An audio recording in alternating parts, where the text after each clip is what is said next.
sei que pode parecer estúpido dizer isso, considerando que eu tenho um canal todo dedicado ao gênero do terror, mas eu meio que não gosto muito de violência gráfica. Sabe, o gore, as feridas muito expostas, muito sangue tripa na nossa cara. Então não é de se surpreender que eu nunca tenha me aventurado na franquia Jogos Mortais. Bom, o 10º filme dessa franquia vai estrear, tipo, semana que vem, e eu resolvi, depois de algumas pessoas me perguntarem se eu ia assistir o filme no cinema, assistir ele no cinema. Essa coragem toda veio depois que eu assisti o filme Terrifier 2, ou Aterrorizante 2, aquele com o palhaço assassino Art, no cinema também, e assim, eu não morri, então eu acho que eu consigo passar por Jogos Mortais. Ou talvez não, sei lá, eu meio que já me arrependi de decidir isso. Mas de qualquer forma, esse filme, o novo filme, cronologicamente se passa depois do primeiro, então se você, assim como eu, nunca assistiu nenhum dos filmes de Jogos Mortais, não precisa assistir todos os 9 pra ver o 10, só precisa assistir o primeiro filme. E não surpreendentemente, é o melhor de toda a franquia, de acordo com os próprios fãs. E até eu que nunca assisti, sabia disso. Por isso eu topei o desafio de assistir Jogos Mortais 1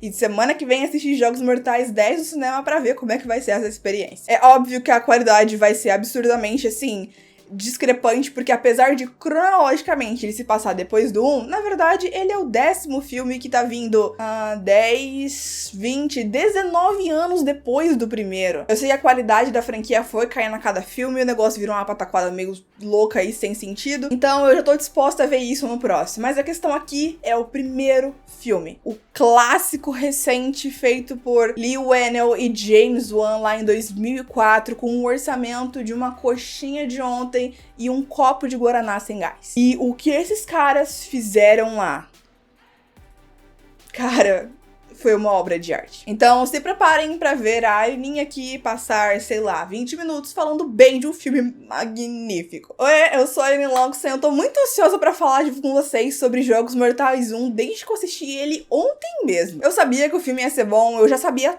toda a história dele, isso é importante. Aqui a gente tem um plot twist que é considerado, não por mim só, mas por todo mundo como top 10 melhores plot twists da história. E plot twist, pra quem não sabe, é literalmente virada da trama. É aquele momento que a trama tá indo pra um lado e de repente ela vira e vai pra outro. Nesse caso, a gente tem no final, quando a gente descobre quem é o verdadeiro culpado por todos os jogos, a mente por trás deles, o John Kramer, e ele fecha a porta falando game over, bem no finalzinho do filme mesmo. Quando eu postei que tava assistindo o filme, muita gente me respondeu falando tipo assim, nossa, esse foi um dos filmes que mais me marcou na adolescência, ou na infância, infelizmente, quem assistiu esse filme quando era criança. É uma coisa assim, extremamente marcante pra quem assistiu ele lá na época que lançou, sem saber as coisas. Eu já sabia, então a minha experiência foi diferente. E geralmente, quando você já sabe de um plot twist, ele não tem mais tanto impacto. A experiência muda de se surpreender para conseguir acompanhar toda a trama pra ver se aquele plot twist faz sentido. E foi justamente isso que eu fiz aqui nesse filme. Apesar de saber tudo o que acontece, eu não sabia bem a ordem ou como elas aconteciam. E eu fiquei extremamente surpresa de ver tudo acontecendo aqui. Assim como eu vou ficar extremamente feliz se você deixar o seu like aqui nesse vídeo pra ajudar ele a chegar a mais fãs de terror. E se inscrever aqui no canal Ala Secreta se você ainda não conhece. Sério, a gente só fala de terror aqui o tempo todo. Se você gosta de terror, você tá na tua casa. Pode ficar. E aliás, se gosta de terror, fica aí o aviso, toda sexta-feira às 8 horas da noite a gente faz lives aqui no canal em que eu interajo com todo mundo que tá ao vivo ali no chat, leio histórias de terror escrita pelos próprios inscritos e é sempre, apesar de ser de terror, muito divertido. E você tá super convidado a vir fazer parte com a gente. Vai ser ótimo de ter lá. Enfim, voltando ao filme. Tem tanta coisa aqui nesse filme que eu nem sei por onde começar a bater papo com vocês sobre ele. Mas vamos falar do lugar. Esse filme é muito conhecido por se passar naquele banheiro sujo e pequeno e tudo mais, mas eu não acho que ele mereça tanto crédito por isso, já que o filme se divide entre a narrativa dentro do banheiro, eles presos, e os flashbacks dos personagens que se passam do lado de fora, e a própria investigação da polícia que toda acontece do lado de fora, obviamente. Então, apesar da trama realmente se passar dentro daquele único quarto apertadinho, não é um filme todo lá dentro. Esse não é um filme que se passa todo numa localidade só. E às vezes as pessoas falam desse filme como se fosse assim. Não é. E eu acho que isso na verdade, é muito bom. Dá mais dinamismo pros filmes. Eu sei que nos próximos filmes da franquia existe toda uma questão com os flashbacks que não deixam o John Kramer morrer, fica trazendo o cara de volta o tempo todo.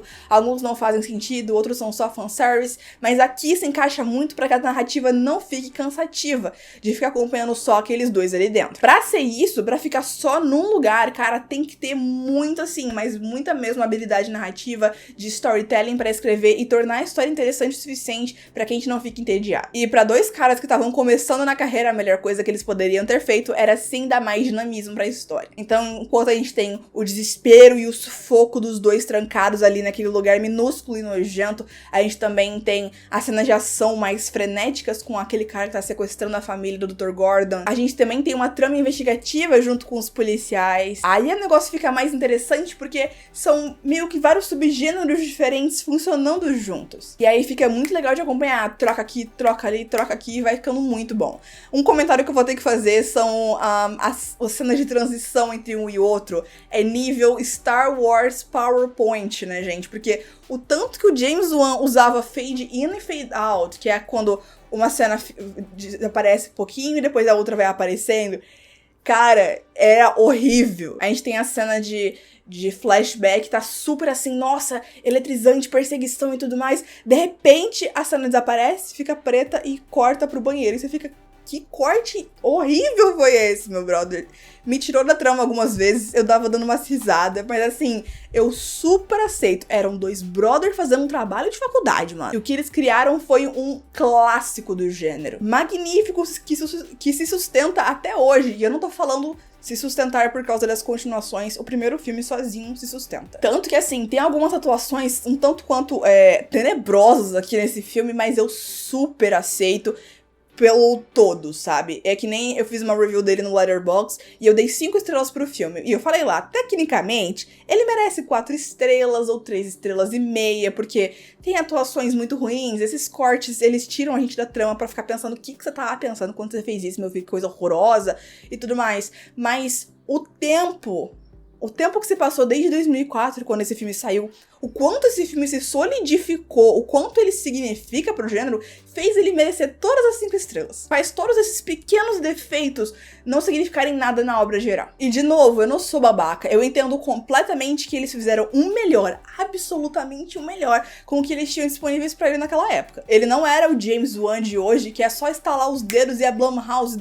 dropa 100 milhões no pé dele. Ele não tinha a Atomic Monster, a própria produtora dele, pra poder financiar os próprios filmes. Ele era só um estudante quebrado. E olha o que o cara fez. Tanto que o Leigh Whannell, que era o parceiro dele que fez esse filme junto com ele, escreveu o roteiro junto, criaram tudo juntos, é o próprio ator que tá lá no filme. Ele faz o papel do outro cara preso, que não era o Dr. Gordon, mas eu esqueci o nome dele. Aliás, Leigh Whannell tem o meu coração todinho. Ele trabalhou com o James Wan de novo juntos lá em Sobrenatural e tal. Eles são uma dupla maravilhosa que eu sempre fico junto quando vejo o nome deles no crédito de algum filme. Enfim, eu acho muito interessante a escolha deles aqui de terem feito o filme todo parecer que o Zapp, na verdade, era o criminoso, enquanto a gente ainda tinha alguma sugestão de que talvez ele não era o único. Porque aparecia o Jigsaw, que é o John Kramer, de costas, usando aquele capuz e tudo mais, e ficava aquela questão de, se a gente já sabe que é o Zapp, por que tá escondendo tanto? Obviamente, eu não sei se essa foi a experiência pra quem assistiu pela primeira vez. Eu já sabia do John Kramer, que o Zapp, na verdade, também estava no jogo, então eu não consigo dizer exatamente se essa experiência funciona, se esse truque de enganação realmente deixou as pessoas confusas, mas pra mim eu senti que essa era a intenção deles. De deixar que ele leve, ele tem um parceiro, pra no final a gente descobrir que, na verdade, o John Kramer tava sozinho e que tivemos problemas técnicos, voltei aqui agora, meu Deus do céu. Pra descobrir que o John Kramer tava sozinho e que o Zapp, na verdade, era só parte de outro jogo que ele tava fazendo. Mas, falando sobre esse personagem do Zapp, tem uma coisa muito interessante. Apesar dele ser uma vítima do jogo, ele não é uma pessoa inocente. Deixe isso claro aqui. O jogo dele era que ele estava envenenado e que o John Kramer só ia dar o antídoto pra ele se ele matasse a família do Dr. Gordon. E ele literalmente faz a pergunta: você mataria uma mãe e sua filha pra salvar a sua própria vida? Qualquer pessoa que responda sim não é uma boa pessoa. Eu sei que o nosso instinto de sobrevivência é grande, mas matar uma criança e o jeito que ele agiu com elas quando ele prendeu elas, ele foi extremamente sádico. O John Kramer só mandou ele sequestrar elas, manter elas lá pra fazer com que o Dr. Gordon fizesse o que ele precisava fazer lá no jogo dele. Ele não mandou ele ficar aterrorizando as duas, apontando arma na cabeça de criancinha na frente da mãe. Ele fez isso porque ele queria. Então foi muito louco isso. E falando Usando desse ponto, eles fizeram isso de novo com o próprio John Kramer. Como fã de terror mesmo, sem ter visto esses filmes de novo, eu já vi muita discussão de que, não, um lance meio Thanos estava certo, sabe? O John Kramer tem motivo, as pessoas não dão valor pra vida, as pessoas que eles escolhem realmente merecem passar pelo jogo e blá blá blá. E de novo, sempre que eu ouvia esse discurso, eu ficava, gente, não, peraí, pensa um pouco nisso, não é assim que funciona e tal. Agora que eu assisti esse vídeo, na próxima vez que eu ouvir alguém falando que o John Kramer tava certo, eu vou só bloquear e talvez acionar a polícia, porque é uma questão meio Thanos, sabe? É tipo, você tem uma parte bem sádica dentro de você e você só quer ver as pessoas sofrerem, né? Porque o filme deixa claro que o John Kramer não é uma boa pessoa, é um lance de justiceiro. Eu só mato pessoas ruins, eu só coloco pessoas ruins dentro do meu jogo, mas quem define quem é ruim? Você mesmo. Então você tá fazendo o papel de juiz, júri e executor. É você quem decide quais pessoas serão julgadas, é você quem faz o julgamento e decide se elas merecem morrer ou não, e aí se elas merecem morrer, é você mesmo que mata. Nossa, que legal da sua parte, né? E o filme mostra isso porque ele mostra que a primeiríssima vítima do John Kramer pra ser colocada dentro de um jogo mortal dele foi um cara que ele deixou trancado num lugar e ele tinha que passar por arame farpado pra conseguir sair e tudo mais. E qual foi o grande crime que esse cara cometeu? Por que o John Kramer acreditava que ele não dava valor à vida? Porque este cara tentou se matar. É isso. Então, um homem, no meio da sua própria miséria e depressão, e sei lá o que esse cara tava passando, tentou cometer suicídio. Ele não foi a fundo com isso, ele não morreu, obviamente, e aí o John Kramer falou, nossa, você tentou se matar? Então é o seguinte, eu vou torturar você. E aí ele faz o joguinho do, você realmente queria se matar ou só queria chamar a atenção? Agora, se você realmente quiser morrer, só precisa ficar parado aí e você vai morrer. Mas se você quiser sobreviver, vai ter que passar por ali em 2 horas antes que a porta se feche e tudo mais. E assim, vocês entendem como a visão dele de mundo é completamente deturpada e distorcida? O cara ter tido um pensamento suicida e querer se matar no momento de forma rápida, que ele ia cortar os pulsos, não significa que ele quer ficar parado morrendo de fome e sede por dias a fio, sozinho no lugar escuro. Não é a mesma coisa, mas na cabeça do John Kramer é assim. Esse discurso do pessoas que tentam suicídio e não vão a fundo com isso, estão tentando chamar atenção, isso é de uma nojeira, isso é de uma porqueira tão grande, isso é uma questão moral, que assim, não é uma discussão. Pessoas que concordam com isso não cheguem perto de mim, bloqueadas completamente, sabe? Não é uma coisa que eu estou disposta a conversar sobre isso. Se a visão de mundo é completamente fechada, egoísta e mesquinha. E eles mostram que o John Kramer pensa exatamente assim. É literalmente a primeira pessoa que ele pegou pra colocar no jogo dele. Fora toda a motivação, assim, se ele tá disposto a fazer pessoas passarem por coisas horríveis, por que ele não escolhe pessoas horríveis? Não, ele escolhe pessoas que não dão valor à vida, pra que elas deem valor à vida. Ele pega a Amanda porque a Amanda era drogada. Ele pega o Dr. Gordon porque ele traía a esposa. Pegou o outro cara que ficou preso no banheiro porque ele era meio que um detetive particular ali. Stalker, né? Porque ele não tinha licença pra fazer isso. Então, assim, as motivações pra ele escolher as pessoas são extremamente frágeis e parece mais coisa de criança mimada, sabe? Assim, não fico com a sua cara, vou te colocar no jogo e vou fazer você se matar. É isso. Legal que o próprio Dr. Gordon fala no filme uma coisa que muitas dessas pessoas que defendem o John Kramer dizem também, que é: o John Kramer nunca matou ninguém, ele só coloca as pessoas no jogo e força elas a se matarem. Anjo, senta, segura na minha mão, senta aqui. Isso é matar ela. Tá bom? Você literalmente tá dando 2 opções. Ou a pessoa sofre uma dor inimaginável, ou a pessoa arranca o próprio braço, ou a pessoa mata outra pessoa, enfim, ou ela morre. E aí, se ela acaba morrendo, olha nos meus olhos, não foi suicídio, meu anjo, foi homicídio cometido pelo John Kramer. Então, assim, eu acho que esse filme, ele acaba, sem querer, né, revelando muito do caráter das pessoas. Se vocês verem alguém que fica defendendo John Kramer, gente, fica quietinho, só bloqueia essa pessoa, dá 3 passos pra trás e sai correndo, sabe? Porque não é o tipo de pessoa legal pra se dar por perto. De novo, isso aqui é um personagem fictício. Tá tudo bem você gostar de personagens fictícios que são maus. Se você gosta de John Kramer, se você é fã dele, adora tudo mais, tá tudo bem. O problema é você achar que a motivação dele tá tudo certa. É aquele lance. Goste de personagens ruins, assuma que eles são ruins e que você gosta. Tá tudo bem, eu faço isso. Eu sou mó fã do Kylo Ren lá de Star Wars e o cara é um genocida do caramba. É só um personagem, tá tudo bem. Só que o que eu não posso falar é, não, tá tudo bem. O Anakin matou um monte de criança, tá tudo bem, não tem problema. Não, isso eu não falo. Foi horrível o que ele fez. Dito isso, adoro o personagem, sabe? Ele não existe, tá tudo bem. Então eu só queria mencionar essa questão aqui das pessoas que ficam ali passando pano pro John Kramer. Vocês são doidas. Não, tá? Só não. Repensem muita coisa aí. Mas eu gostei de ver como no filme o próprio James Wan e o Lee Whannell deixam isso claro, sabe? Eles deixam no próprio primeiro filme, tá tudo bem estabelecido, que se alguém for tentar defender John Kramer, o próprio cânone ali vai derrubar qualquer argumento por terra. E isso eu acho muito bom e mostra que eles já tinham ali uma visão muito interessante de personagens e de reações das pessoas a esses personagens. Eu gosto de como todo o desespero funciona, deles estarem presos ali e tem a serra e eles entendem que, opa, essa serra não é pra cortar as correntes, é pra cortar nosso pezinho. E o relógio e a pessoa morta no meio da sala e saber que a esposa dele tá lá fora presa e que cada minuto que se passa, elas têm menos chances de conseguir sobreviver. Tudo isso vai adicionando um desespero na trama o tempo todo que funciona muito, engaja muito a gente de ficar, meu Deus, o que vai acontecer? O que vai acontecer? O que vai acontecer? A gente tem muitos mistérios aqui. Quem que tá tramando esses jogos? O que ele vai fazer? Esses dois vão conseguir sair? Qual é o verdadeiro motivo pra eles estarem ali? Então, é muito genial como eles conseguiram fazer tanta coisa pra engajar a gente. Hoje em dia, ele continua funcionando muito bem, tanto quanto ele deve ter funcionado lá em 2004. O que não é fácil de se fazer. Eu já conhecia o plot twist do John Kramer ser o cara morto ali, ele se levanta. A cena da descoberta, né, desse plot twist, do game over, eu já vi várias vezes, porque eu já usei nos vídeos aqui do canal, quando eu vi falar sobre algumas cenas impactantes e plot twists e tal. Então, assim, não era nem um pouco novidade pra mim, nem ver ela, eu já tinha visto ela antes.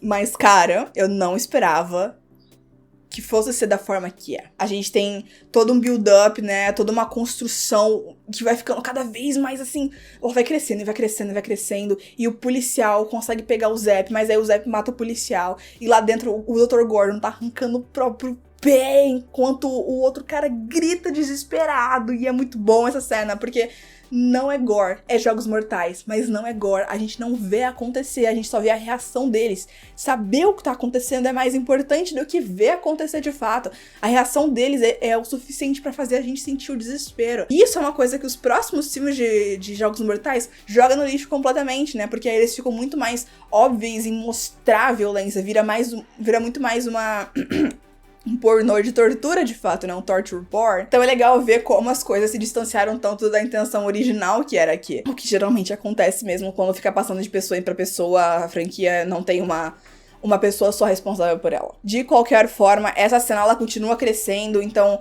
o Dr. Gordon consegue se soltar, mas agora ele tá sangrando muito, ele tá extremamente pálido, e é incrível ver. Passaram uma maquiagem bem branca no rosto dele pra ele parecer pálido, só que não passaram no pescoço, nem nos braços, nem nada. Então tá tipo assim, a cara dele certinha, parece que ele passou protetor solar demais, sabe? O resto do corpo dele tá super normal, mas a cara tá pálida pra caramba. Então assim, eu dei uma risadinha, mas de novo eu perdoo eles completamente. Duvidar quem fez aquela maquiagem foi a mãe do James Gunn, assim, eles nem tinham mais ninguém pra fazer. Tudo bem, eu aceito.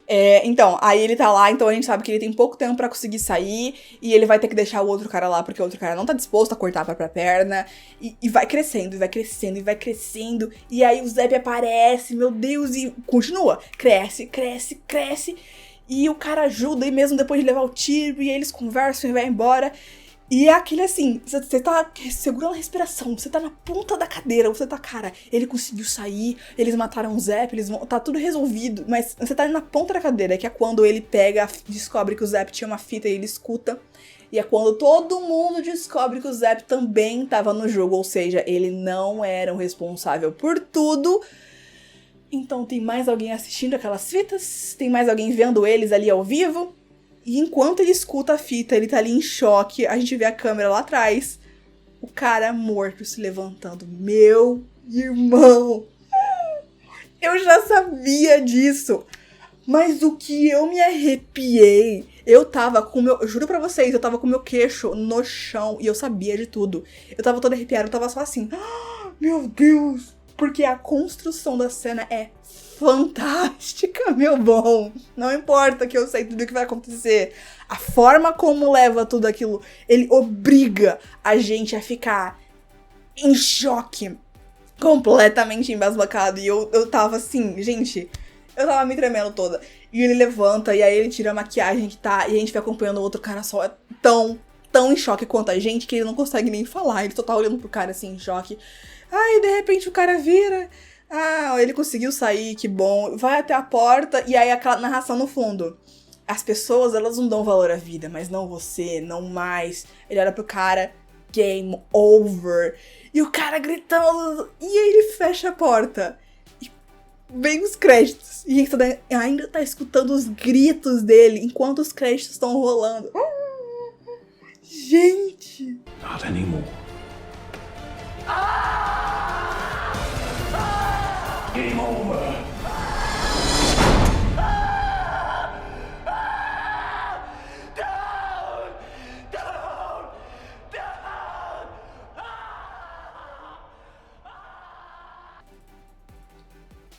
Isso é arte numa forma tão magnífica. Ela faz a gente sentir tantas emoções viscerais e eu acho que deu pra perceber o quanto eu fiquei louca com essa cena, né? Tipo, o filme todo é muito bom, mas esse final...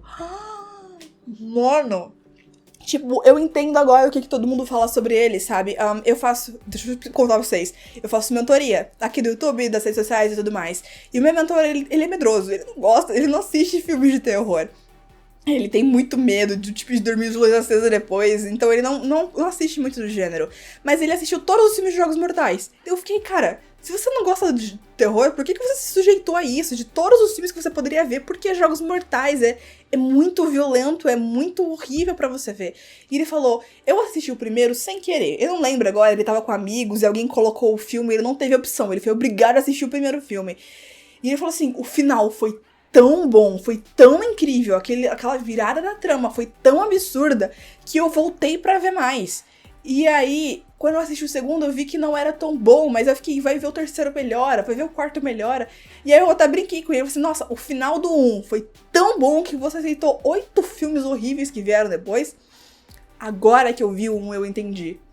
É tão avassalador o que fizeram no final desse primeiro filme, que eu toparia assistir mais os outros 8, sabendo que é uma porcaria, na esperança de que talvez no 9º, no 10º, eles voltassem a fazer algo tão magnífico quanto aquilo. De novo, não é só o choque, não é só a virada, não é só o plot twist, é a construção. Se fosse só a revelação, não ia ter feito pra mim, porque eu já sei, eu já tô muito manjada desse plot twist. Mas a construção é tão envolvente, ela é tão visceral, que ela me arrastou junto com ela, de forma que, quando eu descobri uma coisa que eu, na verdade, já sei há anos, o choque que eu senti me deixou até tonta, cara. Foi incrível, a cena é magnífica. Nossa, o James Wan é um gênio e ele merece esse título pra todo sempre. Leigh Whannell é um gênio e ele merece esse título pra todo sempre. Eu vejo muita gente dando crédito pro James Wan sempre que falam desse filme. Passarinho, com licença. Mas o Leigh Whannell também merece muito crédito. E ele tava aqui o tempo todo, e apesar dele não ser um ator super profissional nessa época, ele fez um ótimo trabalho aqui com o personagem dele. Magnífico a construção desse filme, como eles demonstraram que apesar de serem super novatos ali começando a fazer filmes, eles já tinham muita noção de que arte é manipular a emoção, é você causar uma emoção na pessoa que tá vendo isso. E eles mostraram também muita maestria em conseguir pegar na nossa mão e levar a gente onde eles queriam. Fazer a gente sentir o desespero, fazer a gente sentir o sufoco, fazer a gente sentir o ódio, a raiva e o completo e mais total choque que qualquer um já sentiu na vida. Essa virada de trama, esse plot twist merece sim estar pra sempre na lista dos melhores que já existiram na história do cinema. Não vai sair, não vai ser destronado, porque só que foi genial demais. Eu tô usando a palavra genial muito, mas, gente, não tem outra palavra.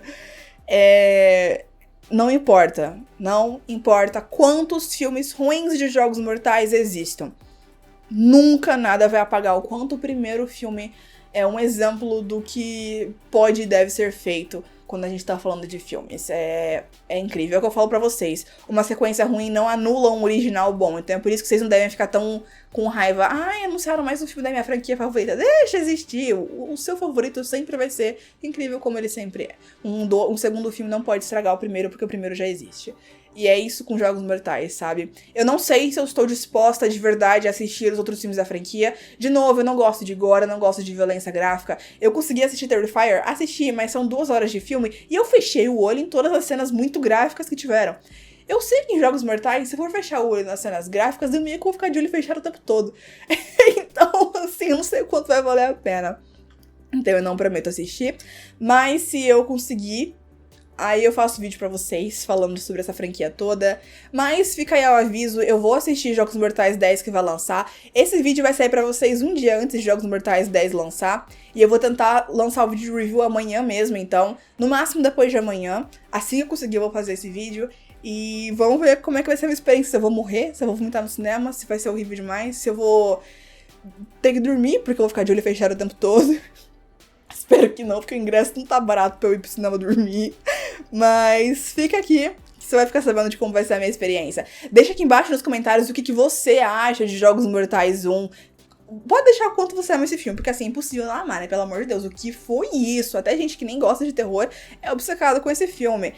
Tô super ansiosa pra ver a opinião de vocês. Lembrando pra participar das nossas lives toda sexta-feira, às 8 horas da noite. Vai ser muito bom ter mais gente participando com a gente pra falar de terror e agregando a nossa discussão. Se inscreve aqui no canal, deixa seu like se viu o vídeo até aqui.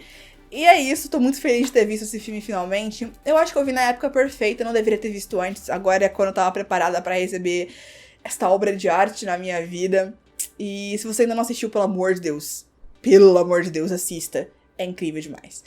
Muito obrigada pela sua companhia. Eu te vejo na próxima live.